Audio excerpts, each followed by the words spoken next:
Hey, the Vulcan hello! I know the Vulcan hello. Wait, that's not the Vulcan hello.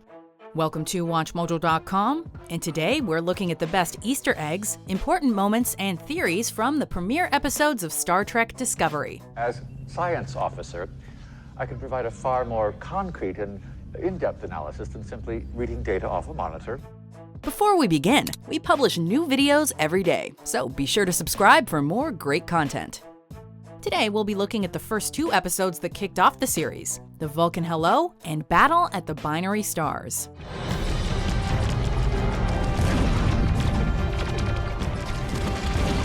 Number 3, the Holographic Communications.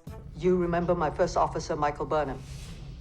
Next time, you might try not disturbing the property of a warrior race we've hardly spoken to for 100 years. As this is another prequel show, taking place after the series Enterprise, but before the original Star Trek, the technology is in a bit of an odd place. In an attempt to stay consistent, the weapons, gadgets, and control consoles blend analog controls with high-concept sci-fi aesthetics. The holographic communications, however, don't line up with Star Trek canon. Kirk and Picard's Enterprises never used holograms to communicate, and it wasn't until the very end of Deep Space Nine's run that limited subspace holo communication was even viable. Still, they look damn cool, and we'll take it over Sarek's mind meld communication. Imagine the headache there. I did not come here to judge your actions. I came because I sensed your despair. Number 2, hatred of Klingons. I've never trusted Klingons. I never will.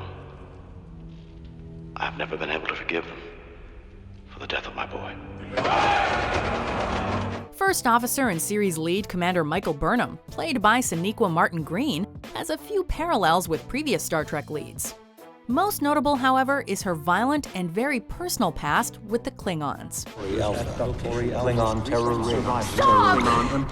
Program paused. In the original series, Kirk becomes somewhat racist towards the Klingon people when, in the third Star Trek film, The Search for Spock, Kirk's son David is killed by a Klingon warrior.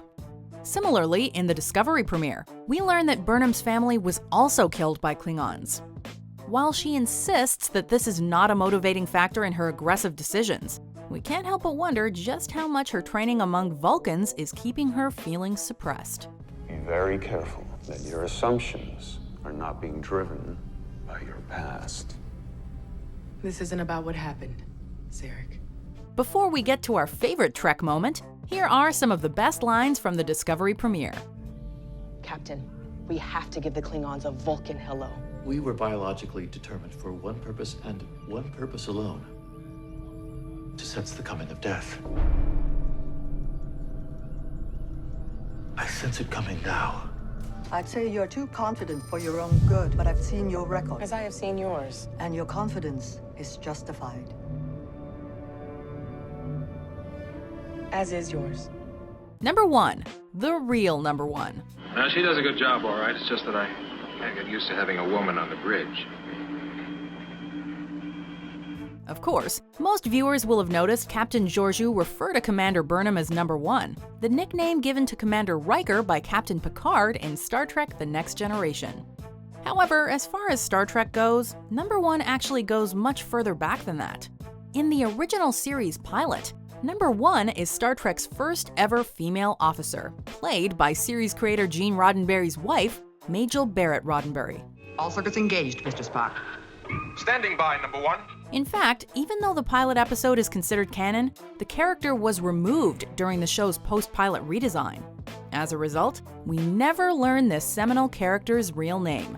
But in the minds of true Trek fans, number 1 will always belong to her. We have the helm. Maintain present course. Yes, sir. Do you agree with our picks? Check out these other great clips from WatchMojo and subscribe for new videos every day.